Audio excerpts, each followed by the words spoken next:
Hey there, I'm Jacob with ESD1. This is Fire Pump. And we're here to teach you about fire prevention and how to be safe in case there's an emergency. Fire Pump, that's not a toy. That's a match. We're not supposed to play with matches. Nobody ever touch matches, right? A match is a tool, and tools are only used by adults. So if you ever see a tool laying around, you want to give it to an adult. Just say, hey, look, it's over there. Can y'all go get it so we don't mess with it? Pick out a toy for me, okay? All right, let's see if you can get it. I don't know if you can. Oh. Do it. That's right. Way to go, Fire Pump. Y'all give him a round of applause. Fire Pump found a toy. It's a fire truck, and he plays with it all the time, which is okay because it's a toy, so you can play with it. The first thing you do, only if your clothes catch on fire, is you're going to stop. So stop moving, stop walking, stop running. You're going to cover your face. You're going to drop to the ground, get all the way down, and you're going to roll back and forth, back and forth. Good job, Fire Pump. Now roll back. Awesome. Way to go. Now, you're going to keep rolling until the fire is out. Right, way to go, Fire Pump. Dance around. So his number is a 9, this number is a 1, and this number is a 1. That's the number you dial in case of an emergency. So what we're going to do now is we're going to show you what that looks like on a telephone so that you'll know what to do. That's right. Here's the 9. That's the first number you're going to push. That's right. Good job, Fire Pump. 1 is right here. So your order is going to go 9, 1, 1, and then you're going to hit the phone at the very bottom. You hit that phone, put it up next to your ear, you wait until the operator says 911, what's your emergency? And then you'll be able to tell them what you need help with and where your emergency is. Okay, good. Where's your glove? Is it on your pockets? Oh, Fire Pump! What are you doing? You can't. Oh my gosh. He's always chewing on your feet. Oh, it's disgusting, Fire Pump.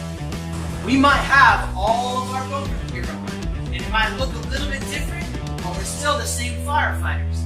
This is Firefighter Cullen, and he's going to put his fire gear on. So his head is protected, right? His face is protected. His back of his neck and his ears has his hood on. He's got his bunker coat on. His gloves are protecting his fingers. His bunker pants are on, and his bunker boots are on. Now, is this the same firefighter that we saw before? That's right, this is Firefighter Collins. But he's just got all of his gear on to protect himself. There's nothing to be afraid of. Still the same firefighter. This is a smoke detector. It's going to sound really, really loud. It's going to hurt your ears a little bit. The idea is it's going to wake you up in the middle of the night. So inside of here, there's a battery. We want to change this battery every 6 months. That's twice a year. Now there's a really cool button on the front of it right here. And it's the test button. You can push this button and hold it down. And it's going to make a really loud noise. And that tells us that it's working and the battery's still good, alright? So we want to press this button once a month.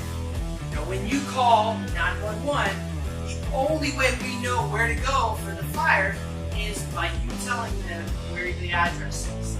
So we want you to know the address to your home and maybe the address to your grandparents' home in case you're there or anywhere else you might go. You can ask your parents, where are our numbers to our house? And if you don't have any at your house, we want you to put them there, okay?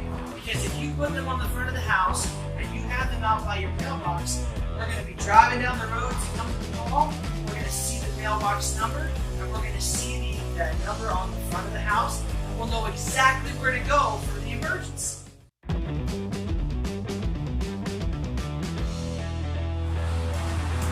All right, 4th grade.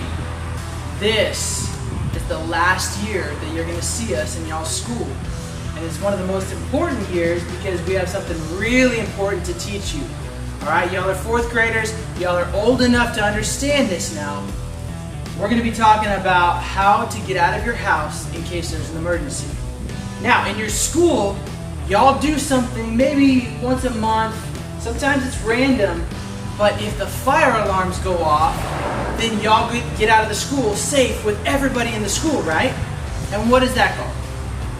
That's called an exit drill, right? Or a fire drill or an escape drill. There's a lot of different names for it. But what we want to teach you today is a home fire escape plan, all right? It's an exit drill or an escape drill from your home if there's a fire in it. So, what we have here is a piece of graph paper, all right? We're going to be giving these to y'all's teachers so that y'all can see it and y'all can maybe do it yourself over your own house.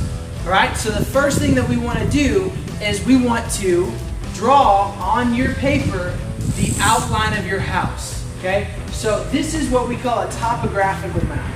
You can see right up here in the top corner, we have what looks like a lot of squares, but really that's just if you put your house looking straight down, that's what it looks like.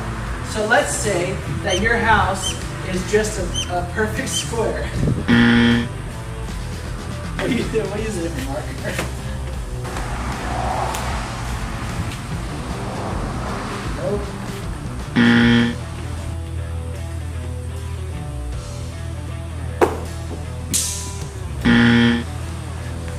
Okay, so let's say that your house is a square like this.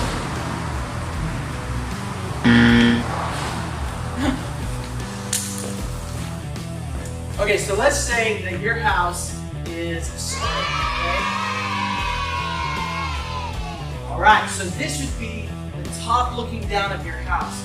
So maybe your front door is right here. Okay, so you would come into your front door, and let's say that this is the living room right here, this whole square right here.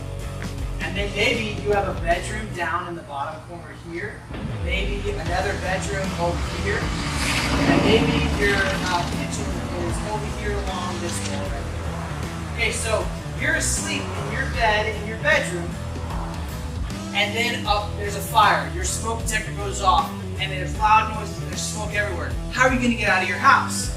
Well, you want to have this plan so that you know exactly where to go. So if you had a window in your bedroom, and maybe there's a window in the hallway, there's the door to the living room, and maybe there's a door to the back of the house right here.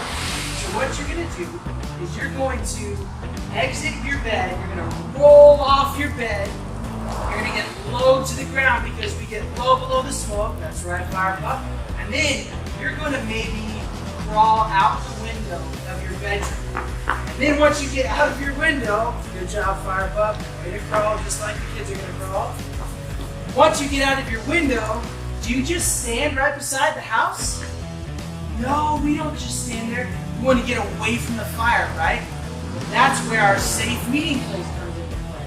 So maybe in the front yard, you have a really big tree that you can go to, and it's kind of far away, right?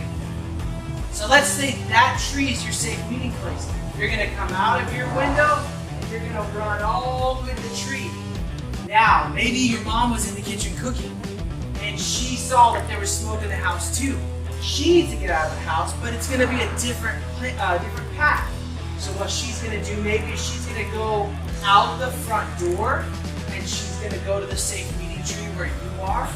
Maybe your brother was in the living room watching TV.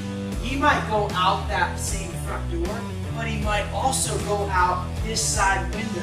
And what he can do is come out the window and go right to the safe meeting tree. You want to go to the nearest exit and get out, the easiest exit. But if there's a fire in front of one of the exits, then you have another route that you can take. So what we want you to do is draw a picture of your house like this. We want you to draw from where you would sleep or wherever you are in the house, an exit, and then we want you to draw maybe a second exit. So the first one you went out your window, maybe the second one you go out your bedroom, out the back door, and then all the way up to the safe meeting tree. Now the other thing that you want to list in your map is we want to see your smoke detector. So maybe in the living room you have a smoke detector on this wall over here. You can do a little circle. Maybe in this other bedroom you have one, and in your bedroom you have one. You can put it just like that. All right, on your piece of paper, you're gonna have your address. You're gonna have this exact same information. We want you to draw that. Maybe draw a tree in your front yard if you have a driveway or a mailbox or something. That way, we know what your yard looks like too. And we know that you can get out of the house if there's ever a fire or anything inside your house that you've got to get out.